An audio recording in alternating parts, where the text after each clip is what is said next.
Next, we'd like to go to Brian Cavanaugh, is the Senior Vice President at American Global Strategies, LLC, an international strategic advisory firm.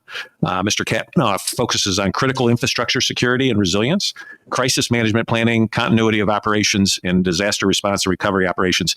Extensive government background in working with Homeland Security and national security in the executive branch. So welcome, Mr. Cavanaugh.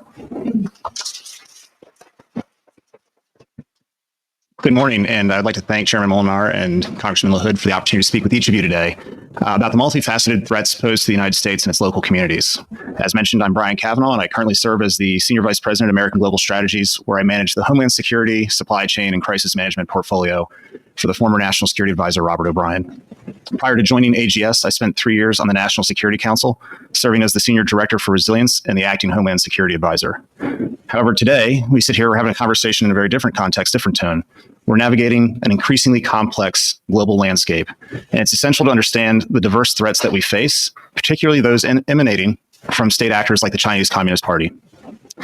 These threats are not merely an abstract concern. They have tangible implications for national security, economic stability, and the well-being of our local communities. However, before I go any further, I'd just like to note that the Chinese people are the single greatest victim of the authoritarian Chinese Communist Party. They are subjected to surveillance state in a government that does not share common values with the free world. I cannot overstate the simple fact that the Chinese Communist Party represents an existential threat to the United States. The CCP is actively engaged in a conflict with our nation. Unfortunately, the tactics they use to wage this war are not readily apparent to us. They do not fit our understanding of what we perceive to be warfare. So what I'd like to do is I'd like to categorize the threats of the CCP a little more broadly. First, espionage and influence operations. The way the CCP understands state and local governments here in the United States, they view them as the soft underbelly of the United States. They believe that they can be exploited via economic and political ambition and used to surround Washington, D.C. and influence national policy. This is exactly what you're seeing happen in Illinois and what they're attempting to do here in Michigan. It's playing out across this country in a number of different markets. Also, in academic institutions and now even nonprofit organizations are being used to maintain access to United States innovation, technology, and even being used to influence divisive narratives across this country. I won't beat up too much on what Emily had already addressed with military-civil fusion, or what I call dual-use technologies, but I do want to foot stomp that the CCP prioritizes manufacturing of dual-use technologies. And what do we mean when we say that? We're talking about advanced semiconductors, digital displays, LiDAR that's used by autonomous vehicles. It's also being used by the military to, in high definition, map an area, drones, and even advanced batteries. All of these items have a practical use in both the civilian setting, but also the military setting. The CCP strategy is to undercut the civilian markets, overproduce, flood the market with products that are so cheap, so inexpensive that it kills off competition and eliminates access to these products unless you purchase from the CCP. That is what they perceive to be control. That is a tactic. That is not an economic game. That is warfare. I think one of the things I'll use as an example is drones. So I apologize. I see some of our great members of law enforcement in the room, so this is not directed at you, but I'm just stating a fact from another state in the country. 95% of the drones that law enforcement organizations in that state, 95% of them are DJI drones. DJI drones follow the exact model that I just mentioned, where they undercut the prices. We've seen this for now a decade, where they're selling drones cheaper than anyone else can do it. They're selling them at a loss, market loss for production. They're doing that to make sure there's no competition in the space. And as you're seeing in Ukraine, drones are now being used as the tip of the spear in warfare. A single drone that's less than a few $100s can be used to take out targeted 3 or 4 soldiers at one time. If everyone here has to buy their drones from the CCP, they can turn that on and off, and we don't have a scalable supply chain to meet demand domestically.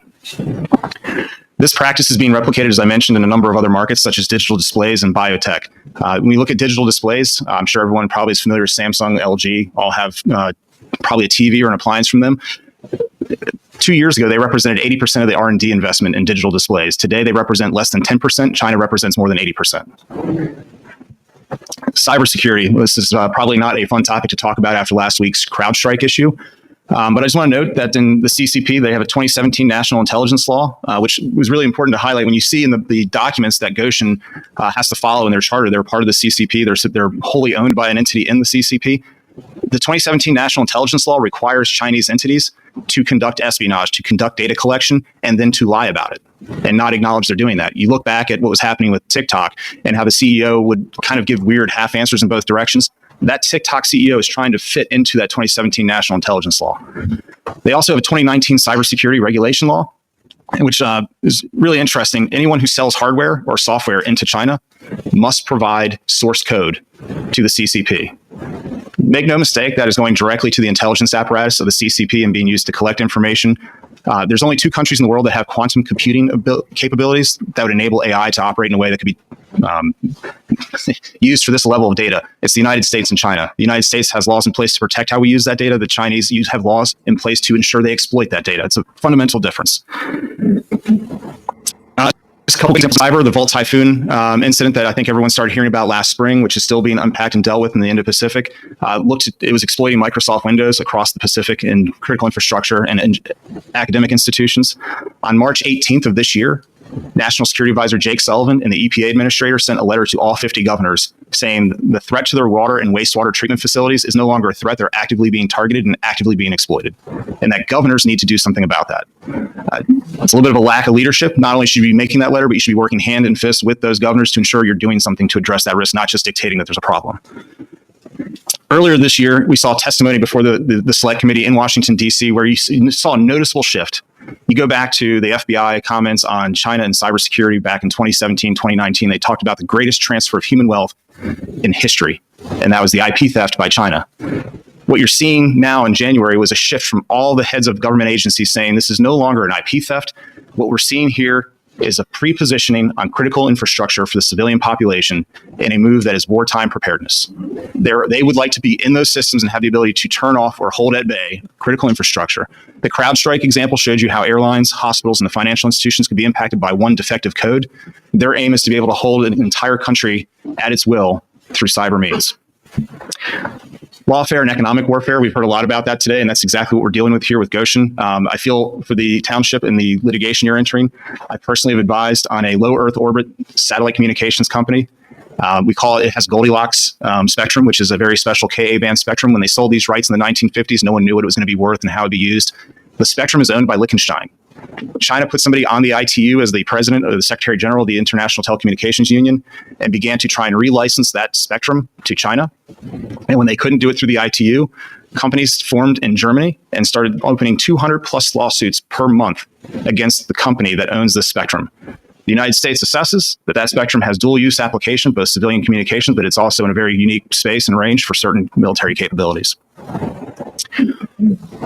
Another thing we touch on and briefly is the land purchase. So what you're seeing across the country, and I can give you a couple examples. Texas, we had a retired PLA general, so a retired general from the People's Liberation Army of the CCP, acquired land in Texas, not too far from U.S. Air Force Base, where we train fighter pilots in F-22s and F-35s, but it also had position along the southwest border.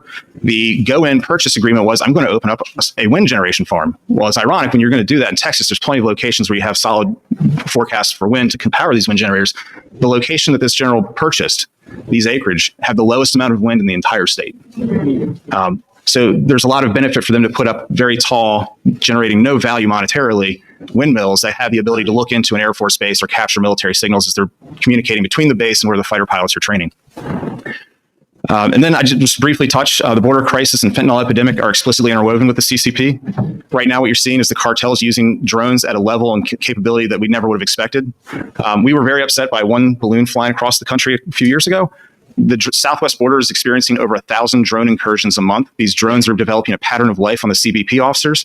They're being used to determine which route is best for human trafficking. And when they human traffic, how many officers do they pull from a different route to be able to move fentanyl? This is all part of a very technically advanced operation. Again, all aimed at eroding the United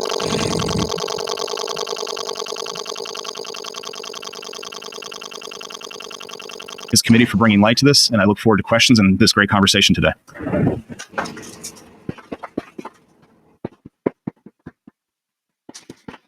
Well, thank you so much for your testimony. And I want to just begin with something you started with, talking about the Chinese people being the greatest victim of this oppressive regime. And I think that's a really important point. One of the things I've noticed, and Goshen has certainly been guilty of this, is if you're critical of a project or you're against the Goshen project, they use the term, this is anti-Asian sentiment. And I think that is so deceptive and wrong. And, you know, my faith teaches me that every person is created in the image of God and deserves that respect, regardless of their ethnicity. And so couldn't be further from the truth. But one of the things you mentioned is this oppression that goes on towards the Chinese people. We've seen what's happened in Hong Kong, people in prison now for expressing their political views, any political opposition. I wonder if you could comment further on this Chinese national intelligence law, because I think that has some startling implications for anyone. When we had the TikTok CEO come before Congress and was questioned whether if he was asked for information or data on Americans, he clearly said he would never provide that information. What would happen to a Chinese business leader or individual who refused to comply with the Chinese national intelligence law? So I think there's a number of examples, and it's a great question, Chairman. There's a couple of examples where you've had prominent Chinese business leaders disappear, never to be seen or heard from again. You've also had some that lose all their wealth, return home to China, especially if they're outside of China, they'll be called back to China. They'll lose their wealth, they'll have an illness, they'll have some issue where they have to step down, and then they just slowly fade out of the light. I think there's a number of examples here, not just for businesses, but when they send college students to the United States. Some of the students attending the colleges work for the state and are there to spy on the other college students and ensure that they're not speaking out against the CCP. They're see what classes they're in, developing them for intelligence, developing them for innovation, technology advances. But I think there's an example in New York where they put a CCP police station in, and they're controlling. It's basically, we call this transnational repression. And so that is something they're really good at. They're very effective. And when you come here, they don't have to target you directly. They can target your family. They can. I've worked with a number of colleagues who are working to get this type of information out at the state level, and the depths they're willing to go to target people who are speaking out, even if you're not a Chinese national, is impressive. And this is maybe a more difficult question, but something I think a lot about is one of the strengths we have as a country is our freedoms. And when we have people from other cultures come here, experience those freedoms, it's very attractive to them, and many would want to stay. But at the same time, you have to balance this issue of if it is a foreign state actor, there are security concerns, espionage concerns. How do we balance that when it comes to student exchanges, these kinds of things, where as a country we want to be welcoming and show people the benefit of living in a free world, but at the same time we want to ensure our security and protection of IP and other things? Well, I think the important thing to start with is all these examples where they use the xenophobia against Chinese people as their defense mechanism. That's gaslighting. To put it into like a modern terminology, it's nothing more than gaslighting. I think this hearing's done a great job of demonstrating on the surface what is actually happening and pulling the layers of the onion back. I am a firm believer, and our strength is from our uniqueness, diversity, and how we bring together cultures from around the world. And over time, that's what's made us different from every country in the world. At the same time, the Chinese Communist Party is by law identified and defined as a foreign adversary. So I think what we need to do is start treating them like a foreign adversary. They don't encourage or want Americans to go to China. They certainly don't want them in their academic institutions unless they believe they can flip them and turn them into an asset. To me, I'm caught as a national security expert as the quickest way I can solve this problem is to start treating the Chinese Communist Party like the adversary we've defined them in law to be.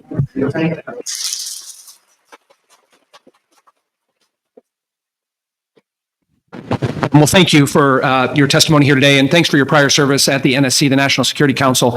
I mentioned in my opening statement that in a recent Foreign Agents Registration Act filing, that Goshen claimed it was wholly owned and controlled by the parent company, Goshen High Tech.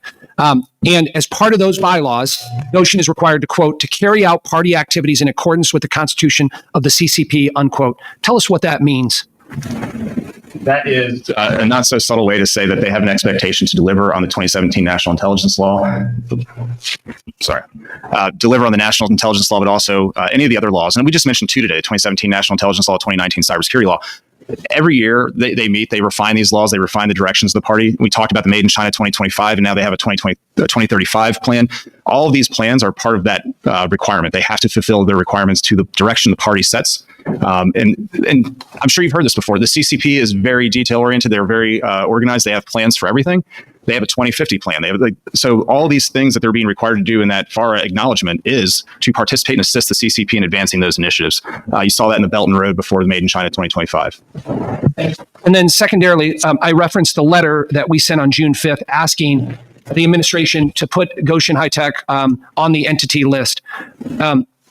We are going to continue to push for that to happen through this administration. If we're successful, tell us what that means if we put them on the entity list.